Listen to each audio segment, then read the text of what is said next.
Bonjour à toutes et à tous, c'est Emmanuel Correa. Dans cette vidéo, je vais vous montrer ce qui est arrivé de nouveau dans la mise à jour de Camera Raw en ce mois de juin 2021.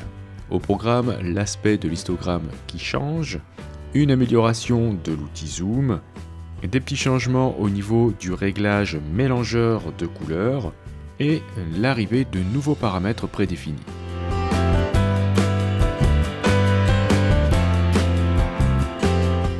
La première chose que l'on voit lorsqu'on a fait la mise à jour, c'est l'histogramme qui reprend l'aspect de celui qu'on trouve dans Lightroom. Okay. L'autre nouveauté va concerner l'outil Zoom. Alors, notez qu'on a, depuis la version précédente déjà, une icône qui est apparue ici, qu'on n'avait pas avant. Vous avez même un raccourci Z. Okay. Et je ne vous en avais pas parlé, mais ici, on a les valeurs d'ajustement de notre image à la vue. Et ici, la valeur de zoom que l'on a lorsqu'on fait un clic simple avec l'outil zoom. Tac, voilà, là j'atteins de 100%, ok. Donc vous voyez, je passe d'une valeur à une autre et j'ai ici un petit soulignement de cette valeur. Tac, donc je peux passer d'une valeur à une autre comme ça. Très bien, donc ça c'était déjà le cas avant. Dans la liste ici, je vais pouvoir choisir cette valeur. Cela va me permettre d'alterner entre la valeur définie et l'ajustement lorsque je vais faire des clics successifs avec l'outil Zoom. N'oubliez pas que si vous avez activé le processeur graphique, vous allez pouvoir faire un clic et glisser et vous allez zoomer de cette manière-là. Ou alors si vous maintenez CTRL ou commande, vous allez pouvoir définir l'endroit où vous zoomez. Donc tout ça c'est vu dans une vidéo que j'avais déjà faite là-dessus. Donc là j'ai une valeur qui est très importante. Donc si je clique une autre fois, tac, je vais retrouver la valeur d'ajustement à ma fenêtre. Ok, donc je vais recliquer pour voilà, vous remontrer, du coup je me retrouve avec cette valeur qui est très très importante. Et vous aurez compris le principe, on pourra choisir la valeur de zoom, ensuite refaire un clic pour ajuster, etc. Bien, alors vous pouvez aussi ajuster à la fenêtre avec CTRL 0 ou commande 0, ok, donc ça c'était déjà le cas avant, mais la nouveauté va concerner d'autres raccourcis que vous allez pouvoir paramétrer pour une valeur de zoom donnée. Vous allez cliquer sur la petite roue crantée pour aller chercher les préférences, sinon vous utilisez le raccourci CTRL-K ou commande-K, et dans le volet général, vous avez ici zoom et panoramique. Vous avez maintenant un paramètre qui vous permet de définir la valeur par défaut lorsque vous faites un clic dans l'image. Okay, donc ici, je l'ai défini à 200%, par défaut il est à 100% bien sûr. Donc je vais le remettre à 100%, ok, je valide, tac, et je me retrouve maintenant avec cette possibilité, lorsque je vais utiliser le raccourci CTRL ALT 0 sur PC ou commande ALT 0 sur Mac, tac, et ben je vais zoomer de la valeur que j'ai définie dans les préférences. D'accord ? Pour revenir en arrière, soit je refais un clic, soit alors je fais CTRL 0, commande 0. Ok. Si je ne veux pas lâcher ma souris, je peux utiliser le raccourci majuscule CTRL ou majuscule commande clic, tac, et du coup, je vais zoomer aussi de la valeur définie dans les préférences. Alors vous avez vu que là, du coup, ça me remet la valeur à 100%. D'accord ? Alors regardez bien, si je choisis maintenant ici 200%, donc j'ai zoomé au maximum ici à 200%. Évidemment, si je refais un clic, je vais retrouver mon image telle qu'elle était ajustée. Mais si je fais majuscule, CTRL, clic, eh ben, je vais zoomer à 100% parce que je l'ai défini dans les préférences. Voilà la petite nouveauté en ce qui concerne le zoom.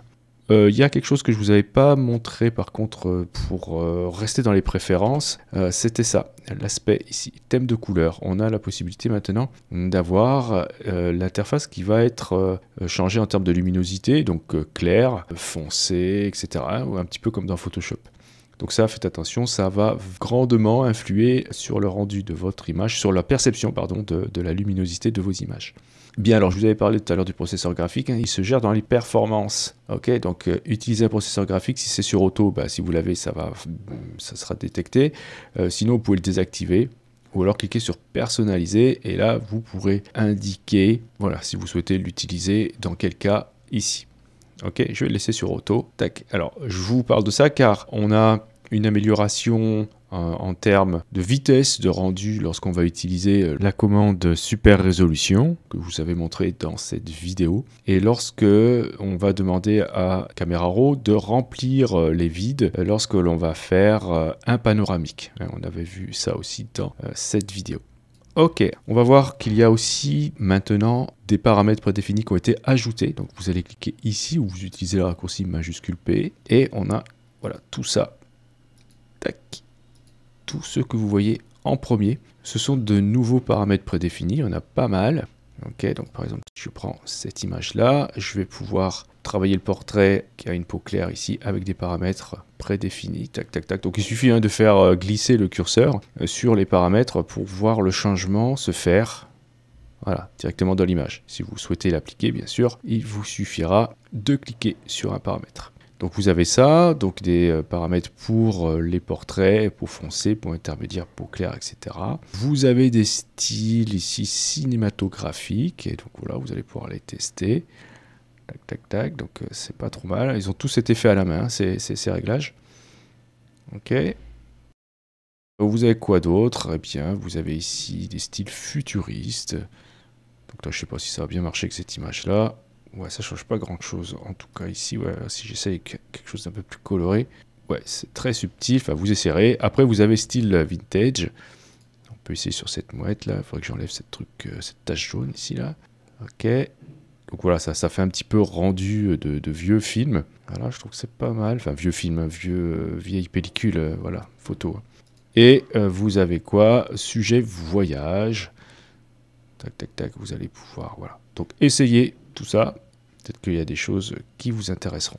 Ok, donc, je vais fermer ça, tac, tac. Pour vous montrer qu'il y a aussi une nouveauté concernant le réglage TSI.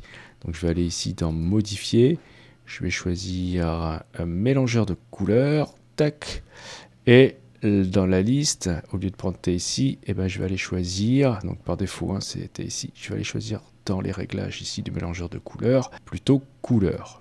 Okay, et là, vous avez cette icône-là qui vous permet, à l'instar de TSI, hein, si vous cliquez sur tout, eh bien, vous avez tous les réglages qui vont s'afficher. Et eh bien là, c'est pareil, quand vous êtes dans couleur, plutôt que de travailler donc couleur par couleur, comme ça, vous pourrez cliquer sur tout et vous les aurez toutes sous la main. Voilà, vous allez pouvoir faire les réglages de tout. Alors par contre, vous voyez, il vous faut un moniteur avec une résolution importante pour pouvoir voir l'ensemble des réglages. Donc voilà en ce qui concerne cette nouveauté. Évidemment, il y a d'autres appareils photo et combos appareils photo plus objectifs qui sont désormais pris en compte. Et on a aussi des petits bugs des anciennes versions qui ont été corrigés.